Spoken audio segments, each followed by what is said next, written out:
సింహాచలం చందనోత్సవంలో జరిగిన ప్రమాద ఘటనలో 8 మంది మృతి చెందారు. వారిలో 2 అధికారులు గుర్తించారు.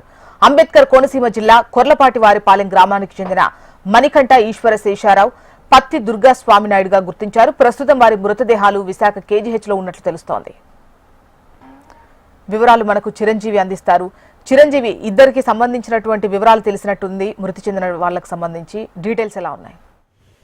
జ్యోత్స్న, నిన్న సింహాద్రి అప్పన్న చంద్రోత్సవ కార్యక్రమంలో గోడ కూలిన ఘటనలో ఇటు మొత్తం 8 మంది మరణించగా అందులో 2 కోనసీమ జిల్లా వాసులు ఉన్నారు. అందులో ఒకళ్ళు కుంపట్ల మణికంఠ ఈశ్వర శేషారావు 26 సంవత్సరాలు, ప్రత్తి దుర్గారావు స్వామినాయుడు 33 సంవత్సరాలుగా కూడా వారిని గుర్తించడం జరిగింది. అయితే ప్రమాదం జరిగిన వెంటనే వారిని ఇటు విశాఖ ప్రభుత్వ హాస్పిటల్కి అయితే తరలించారు. అయితే ఈ ఘటనపై ఇప్పటికే డిప్యూటీ సీఎం పవన్ కళ్యాణ్ గాని, ఇటు నారా లోకేష్ గాని స్పందించారు.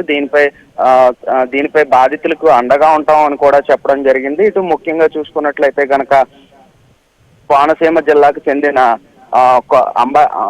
మృతి చెందారు. అంబాజీపేట కొర్లపాటిపాలెంకి చెందిన కుంపట్ల మణికంఠ 26 సంవత్సరాలు ఉంది. అయితే నిన్న చంద్రోత్సవం కార్యక్రమం పురస్కరించుకుని ఇటు చాలా మంది భక్తులు ఇటు సింహాచలం వెళ్లడం అయితే జరిగింది. అయితే నిన్న ఒక్కసారిగా వాతావరణం పెను మార్పు చెంది ఇటు భీకర గాలులు, వర్షంతో గోడపాలంతో 8 మంది మరణించారు. అయితే దీనిపై ఇప్పటికే ఇటు ప్రభుత్వం నుంచి కూడా సహాయ సహకారాలు అయితే జరుగుతున్నాయి. జ్యోత్స్న.